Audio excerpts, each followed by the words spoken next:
उत्तराखंड में मंत्रिमंडल विस्तार की खबरें तेज। सीएम धामी से लगातार विधायक मिल रहे हैं। बीजेपी बोली केंद्र की हरी झंडी मिलने पर होगा मंत्रिमंडल का विस्तार।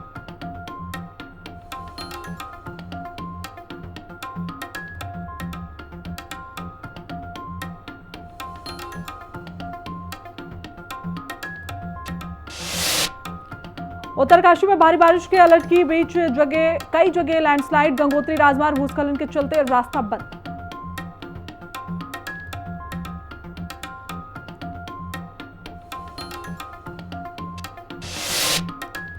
मेरीनाग में 3 सूत्रीय मांगों को लेकर शिक्षकों का खंड शिक्षा कार्यालय में धरना प्रदर्शन। मांगे पूरी होने तक आंदोलन जारी रहने की चेतावनी दी।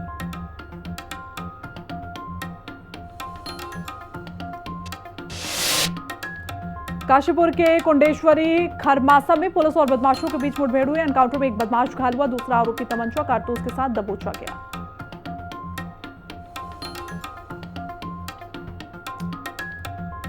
नमस्कार, बहुत स्वागत है आपका। हिंदी खबर देख रहे हैं आप और मैं हूं आपके साथ दीक्षित। बुलेटिन की शुरुआत करेंगे जहां सीएम धामी ने हाई लेवल की बैठक में सीएम अधिकारियों को निर्देश देते हुए नजर आए। बता दें कि थराली क्षेत्र को विशेष राहत पैकेज के निर्देश यहां पर मुख्यमंत्री पुष्कर सिंह धामी ने दिए। धराली की तर्ज पर अब थराली को भी विशेष पैकेज दिया जाएगा। तो ये बड़ी जानकारी इस वक्त आप तक साझा कर रहे हैं जहां मुख्यमंत्री पुष्कर सिंह धामी ने अधिकारियों के साथ बैठक ली। ऐसे में आपको बता दें कि धराली के बाद थराली में भी आपदा देखी गई थी। तबाही के मंजर वहां से सामने आए और इसके बाद बड़ा ऐलान मुख्यमंत्री पुष्कर सिंह धामी करते हुए नजर आए। ऐसे में बैठक में सीएम धामी ने अधिकारियों को निर्देशित किया कि थराली क्षेत्र को विशेष राहत पैकेज यहां पर दिया जाएगा। तो धराली की ही तर्ज में अब थराली को भी विशेष पैकेज देने की तैयारी मुख्यमंत्री पुष्कर सिंह धामी कर रहे हैं।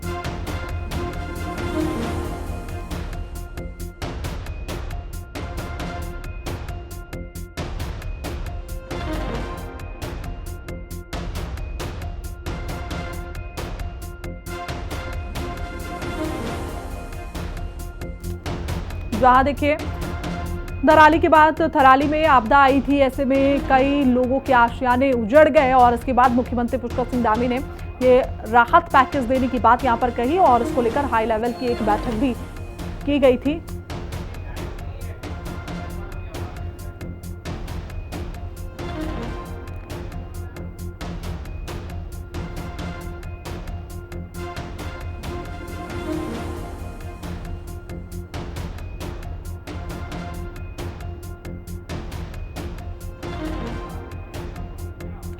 आगे बढ़ते जहां उत्तराखंड के पूर्व मुख्यमंत्री त्रिवेंद्र सिंह रावत ने डीजीपी को पत्र लिखकर करोड़ों की ठगी के मामले में कार्रवाई की मांग की है। ऐसे में त्रिवेंद्र रावत ने पत्र में आरोपियों पर कठोर कार्रवाई के लिए डीजीपी से कहा कि त्रिवेंद्र रावत का 18 जुलाई को लिखा पत्र वायरल हो गया है, जिस पर बवाल मचा हुआ है। कांग्रेस ने कहा कि त्रिवेंद्र रावत के डीजीपी को लिखे पत्र से साफ है कि राज्य में कानून व्यवस्था की हालत कितनी बदतर हो चुकी है।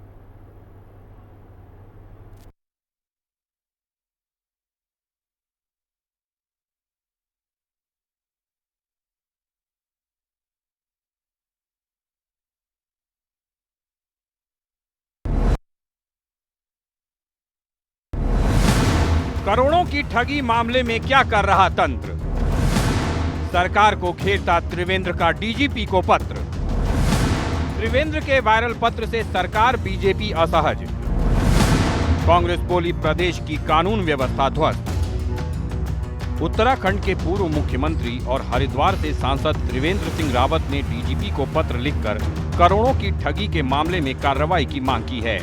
18 जुलाई को लिखे पत्र में त्रिवेंद्र रावत ने पुरोला निवासी अंकित रावत और देहरादून की निवासी एक महिला पर देहरादून के रहने वाले कुछ लोगों के साथ 50 करोड़ रुपए की धोखाधड़ी के मामले का जिक्र किया है। त्रिवेंद्र रावत ने इस मामले में संबंधित थानों में मुकदमा दर्ज होने के बावजूद संतोषजनक कार्रवाई नहीं होने को शर्मनाक और चिंताजनक बताया है।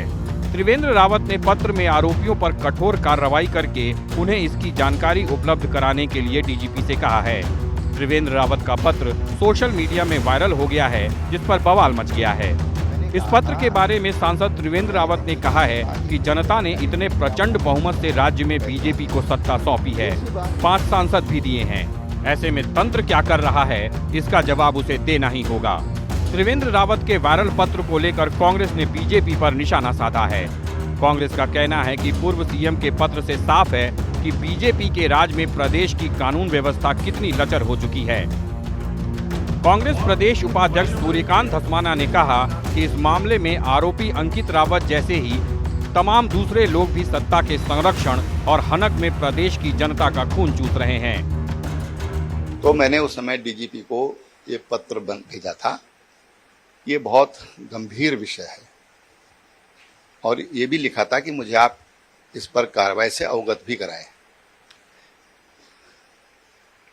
लोगों की मेहनत का पैसा इस तरह से जाएगा तो ये अच्छी चीज नहीं, न शासन के लिए अच्छी चीज है, न सरकार के लिए अच्छी चीज है और उससे हमारी पार्टी की छवि को भी नुकसान पहुंचता है कि आखिर इतने बहुमत के साथ जनता ने हमको चुनकर भेजा है, 5 सांसद भेजे हैं, 47 विधायक भेजे हैं, एक युवा मुख्यमंत्री दिया है, तो आखिर हम कर क्या रहे हैं?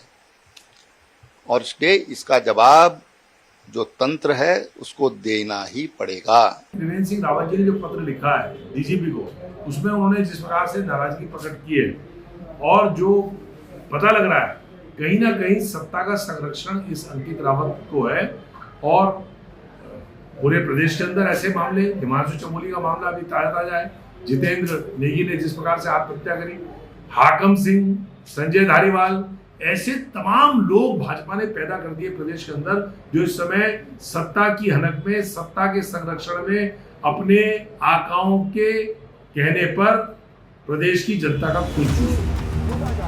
त्रिवेंद्र रावत ठगी मामले से पहले अवैध खनन के मुद्दे को लोकसभा में उठाकर प्रदेश सरकार और बीजेपी को असहज कर चुके हैं और अब करोड़ों की ठगी मामले में पुलिस की लचर कार्रवाई पर त्रिवेंद्र के वायरल पत्र ने बीजेपी और सरकार को कांग्रेस के निशाने पर ला दिया है।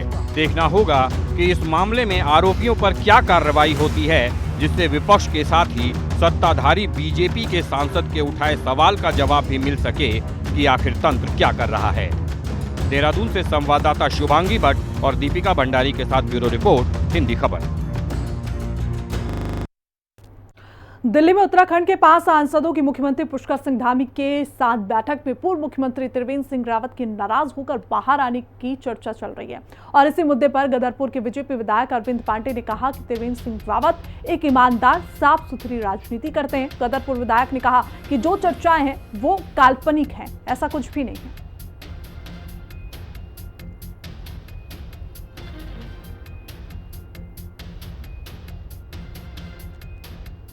और उनके अलावा इसके पास है क्या? आप त्रिवेंद्र सिंह की मुझे जानकारी नहीं है और त्रिवेंद्र सिंह जी हमारे एक इस प्रदेश के ऐसे मुख्यमंत्री हैं जिन पर किसी प्रकार का कोई आरोप नहीं है, डेड ऑनेस्ट, इस प्रदेश का सबसे सच्चा और ईमानदार कोई नेता है तो त्रिवेंद्र सिंह है। और वो छोटी मोटी कोई नाराज किसी पे हो जाए, त्रिवेंद्र सिंह नाराज किसी पे नहीं हो सकते। ये सब चीजें काल्पनिक है। तो वहीं उत्तराखंड के आपदा प्रबंधन सचिव विनोद कुमार सुमन ने कहा कि पूरे प्रदेश में इस समय स्थिति नियंत्रण में है। आपदा सचिव ने कहा कि सितंबर तक इसी तरह प्रदेश में बारिश का दौर लगातार जारी रहेगा।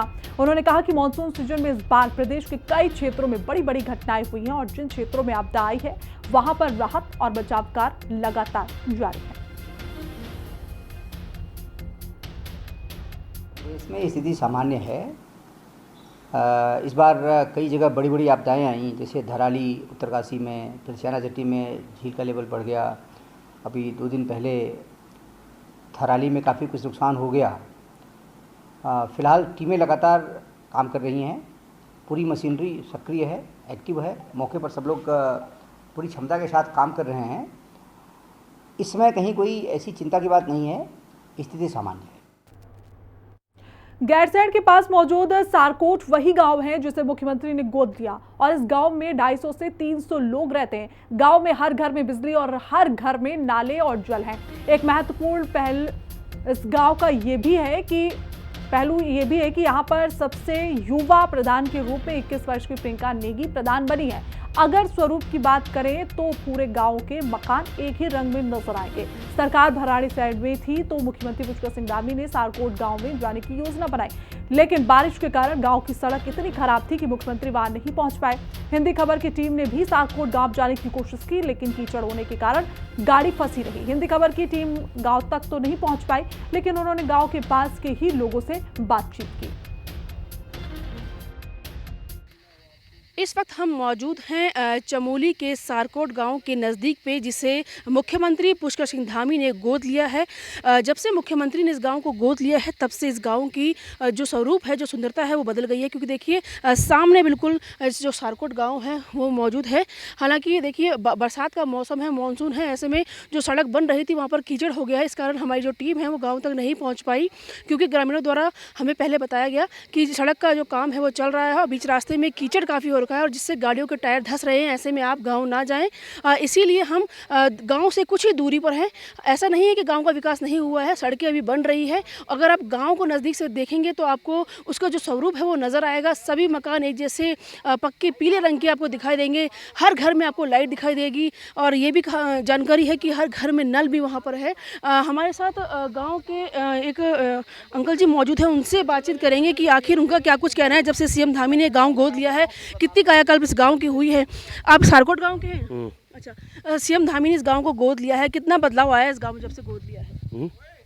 जब से सीएम धामी ने गांव गोद लिया है कितना बदलाव आया है, कितने यहाँ विकास हुआ है? अभी क्या विकास हुआ, तो रोड चल रहे हैं। हर घर में नल जल है? हाँ, नल चल रहा है और लाइट वगैरह सब है, कोई दिक्कत तो नहीं है? ना, लाइट पे कोई दिक्कत। अच्छा, और यहाँ पे कितने आपको जैसे युवा हैं, लड़के लड़कियाँ हैं जो यहाँ से बाहर घर के बाहर नौकरी करने गए हैं, कि यहीं पे कुछ रोजगार है, खेती बाड़ी कुछ? खेती बाड़ी का रोजगार है। अच्छा, खेती बाड़ी कितने लोग होंगे कम से कम गाँव में? यहाँ तो 1-1.5 मास है। अच्छा, तो लगातार जैसे सीएम धामी जिस तरीके से यहाँ का काम देख रहे हैं, क्या अधिकारी कर्मचारी कोई आता है यहाँ मिलने, आप लोगों से बातचीत करता है? हाँ, मिलते हैं। मिलते हैं। तो सीएम धामी के काम से खुश हैं आप? हाँ। पहले गांव की तस्वीर कुछ और थी, जब से उन्होंने गोद लिया, क्या कुछ अलग दिखा है इसमें, आपको कुछ अलग नजर आया है? ना अभी यार क्या दिखाए। सड़कें तो यहाँ पे कच्ची है, अभी कीचड़ यहाँ पे है। हाँ, तो अब ये लग रहा है ना अब काम। यहाँ से तो ये नई रोड कट गई इधर से ये। अच्छा, हाँ। तो क्या पहले सड़क नहीं थी, पहले कच्ची सड़क थी? हाँ, पहले तो कच्ची। अब पक्की बनने जा आप रही है। पक्की बने जा रहे हैं। ठीक है, तो देखिए सारकोट गांव के अंकल जी हैं जिन्होंने बताया कि जब से सीएम धामी ने इस गांव को गोद लिया है, कहीं ना कहीं विकास तो हुआ है। हालांकि पहले यहाँ पर जो सड़क थी वो कच्ची थी, अभी यहाँ पर पक्की सड़क जो है वो बन रही है। मैं दिखाना चाहूँगी, यहाँ पर देखिए पत्थर भी रखे हुए हैं। आगे कुछ कीचड़ इसलिए हो रखा है क्योंकि बरसात का मौसम भी है। ऐसे में कहीं ना कहीं मानसून में जो है दिक्कत होती है। अगर हम कोई विकास कार्य करते हैं तो उसमें दिक्कतों का सामना करना पड़ता है, इसमें हम किसी पर ठीकरा नहीं फोड़ सकते हैं। लेकिन देखिए ये गाँव जो है सारकोट गाँव, सामने बिल्कुल इसके बिल्कुल सामने विधानसभा गैरसैंण परिसर है। मैं आपको दिखाऊंगी कैमरे में, बिल्कुल सामने है। ऐसे में कहीं ना कहीं जब सरकार गांव के क्षेत्र में आकर अगर विधानसभा ग्रीष्मकालीन राजधानी बनाती है और सीएम धामी खुद गांव को गोद लेते हैं तो पूरी उम्मीद होती है कि गांव का विकास होगा। ऐसे में हमें भी यही उम्मीद है कि जिस गाँव को सीएम धामी ने गोद लिया है ज़रूर उसका विकास होगा। और सीएम धामी जो है, जो गाँव के लोगों को उनसे उम्मीद है उस पर ज़रूर खरा उतरेंगे और इस गांव का विकास करेंगे, ना सिर्फ रंग रूप से बल्कि रोजगार से, खेती बाड़ी से, चाहे हम अन्य रोजगार की बात करें उससे, तो हर चीज़ में जो है कायाकल्प जो है सीएम धामी करेंगे और लोगों को रोजगार भी गांव में ही मिलेगा। कैमरा पर्सन जितेंद्र तुटी के साथ दीपिका भंडारी, हिंदी खबर, सारकोट। तो मातृ एवं शिशु स्वास्थ्य के क्षेत्र में उत्तराखंड ने एक ऐतिहासिक कदम उठाया। इसमें प्रदेश सरकार ने नर्स प्रैक्टिशनर मिडवाइफरी कार्यक्रम को स्वीकृति दी है। स्वास्थ्य सचिव डॉक्टर आर राजेश कुमार ने कहा कि सरकार का ये फैसला सुरक्षित मातृत्व को बढ़ावा देने की दिशा में एक मील का पत्थर साबित होगा।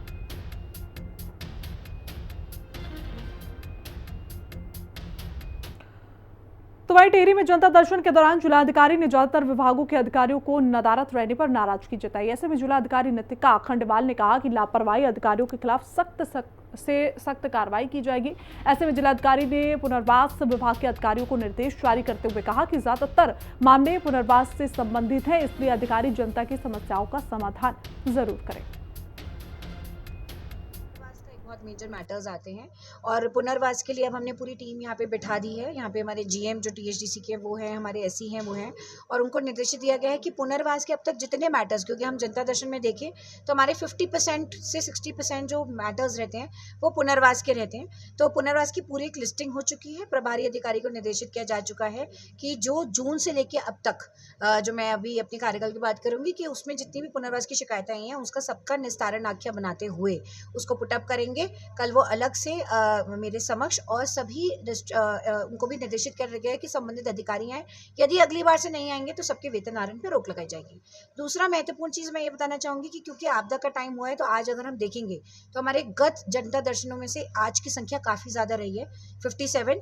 इसको मैं पॉजिटिव भी उस पॉइंट ऑफ व्यू से लूँगी कि लोगों को लगता है कि यहाँ निस्तारण हो रहा है तो लोग आ रहे हैं। और 57 इसलिए भी ज़्यादा कुछ शिकायतें होती हैं कि पुनर्वास की आज भी 50% थी। उसके अलावा आपदा में लोगों के जो क्षतिग्रस्त हुए हैं उन मैटर्स को भी हमने प्राथमिकता को भी डिपार्टमेंट्स को लेने के लिए बोला है। डिपार्टमेंट्स उसके एस्टिमेट्स बनाएंगे और जो अब आपदा में हम लोग लेते हैं रिलीफ एंड रिस्पॉन्स में, उसको प्राथमिकता में लिया जाएगा। टीडी जिला अधिकारी नितिका गया जनता दर्शन में पुनर्वास के विभाग के अधिकारियों द्वारा लापरवाही बरती जा रही है। लगातार पुनर्वास विभाग के अधिकारी जो है सोमवार को जनता दर्शन में नहीं आते हैं, जिससे जिलाधिकारी ने कहा कि अगली बार अगर इस तरह का कदम अगर अधिकारियों द्वारा उठाया गया तो उनका वेतन रोकने की उन्होंने बात की। साथ ही जिलाधिकारी ने आपदा से संबंधित जो है बैठक अधिकारियों के लिए बैठक में उन्होंने कहा कि अधिकारी जहाँ भी कोई अगर कहीं दिक्कत हुई है, कहीं आपदा आई है तो उसका तत्काल जो है संज्ञान ले, अधिकारी एस्टिमेट भेजे ताकि उस जगह को हम सुचारू ढंग से कर सके। उन्होंने कहा कि आपदा को देखते हुए जिला प्रशासन में अलर्ट मोड में है। जहाँ भी रोड अगर बंद होगी, कहीं सड़कें अगर बंद होती है, कहीं कोई दिक्कत होती है तो उसको खोलने का काम किया जा रहा है। मैं जगतोपाल, हिंदी खबर, टिहरी गढ़वाल। हरिद्वार में मुख्य विकास अधिकारी आकांक्षा कोंडे ने जनता दरबार में जन सुनवाई की। इस दौरान 92 फरियादियों ने शिकायत दर्ज कराई, जिसमें से कई का समाधान मौके पर ही कर दिया गया। बाकी मामलों पर CDO ने संबंधित अधिकारियों को सख्त निर्देश दिए। तय समय सीमा में पारदर्शी कार्रवाई सुनिश्चित की जाए, ऐसे आदेश जिलाधिकारी की ओर से। देखिए, आज जन सुनवाई में हरिद्वार में टोटल 92 शिकायतें आई हैं, जिसमें मुख्यतः जो है ज़मीन से लेके और जल है, पानी की समस्या, ज़मीन की समस्या, रोड है उनकी समस्या, ऐसी समस्याएं जो आई हैं उसमें सभी संबंधित अधिकारियों को तत्काल निराकरण के लिए आदेश दे दिए गए हैं। इसके अलावा सभी अधिकारियों को ये भी निर्देश दिया गया है समय समय पर जो हमारी CM हेल्पलाइन पे जो कंप्लेंट आती है उसमें भी वो पर्सनली सभी शिकायतकर्ताओं से बात करें और उनको निराकरण करें और उसका संतोषजनक जो है उत्तर दें। उसके अलावा हमारी UCC के रजिस्ट्रेशन के लिए भी हम लोग ने डिस्कस किया है। सभी अधिकारियों को बता दिया है, जितने भी उनके बेनिफिशियरीज़ हैं उनको भी मोटिवेट किया जाए ताकि वो UCC के अंतर्गत अपने मैरिज रजिस्ट्रेशन करवाएं। और उसमें हमने आंगनबाड़ी और हमारे आशा वर्कर हैं उनको भी मदद दी। चंपावत जिले में 4 ब्लॉकों के शिक्षकों ने राजकीय शिक्षक संघ के बैनर तले खंड शिक्षा अधिकारी कार्यालय पर धरना प्रदर्शन किया। ऐसे में 3 सूत्री मांगों को लेकर शिक्षकों ने प्रदर्शन किया। जिले के लगभग सभी स्कूलों में ताले लटके मिले। छात्र स्कूल तक पहुंचे, लेकिन वहां पर शिक्षक नहीं मिले।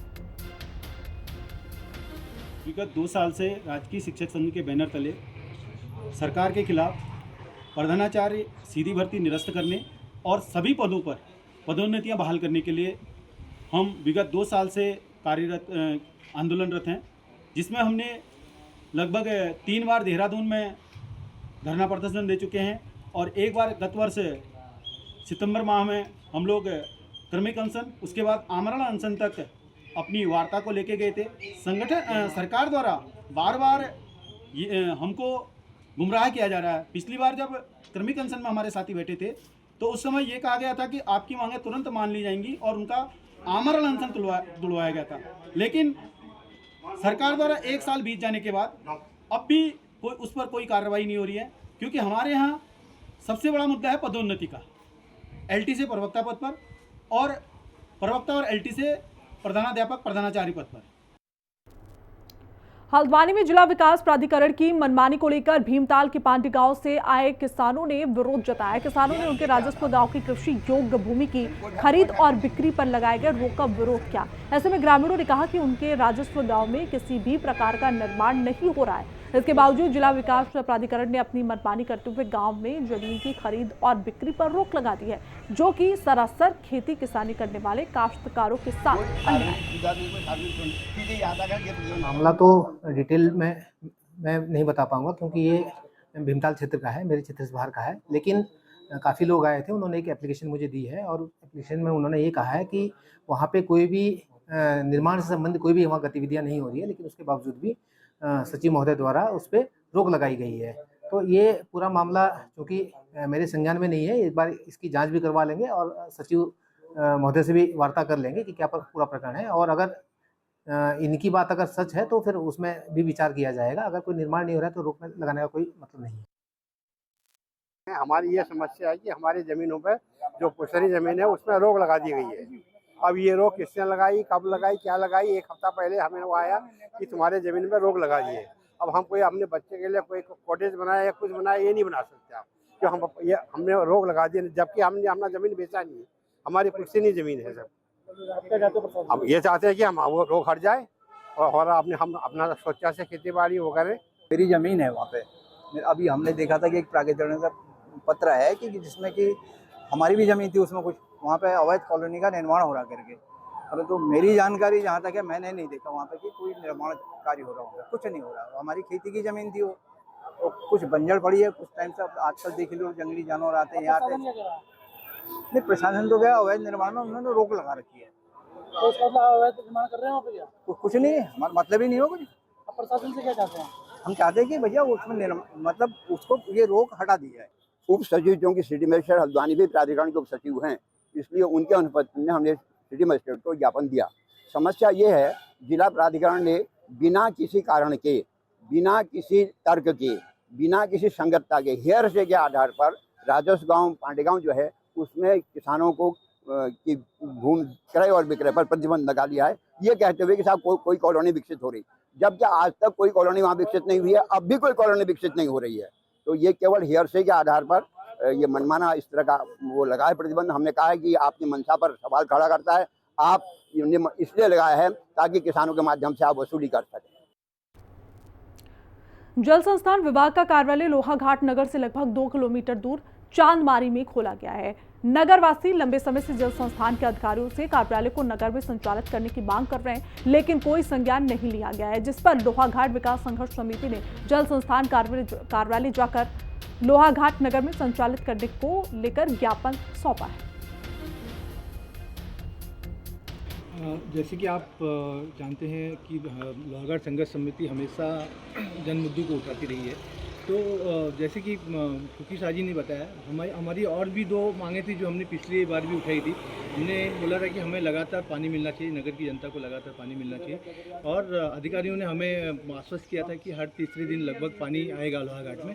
हालांकि काफ़ी वार्डों से हमें शिकायत मिल रही है कि वो पानी रेगुलर नहीं आ रहा है। तो हमारी ये मांग है कि इस पानी को भी रेगुलर किया जाए, और जहाँ पर भी लीकेज की समस्या है उन लीकेज को तुरंत दूर किया जाए, ताकि लोहाघाट की जनता को पानी समय पर मिलता रहे।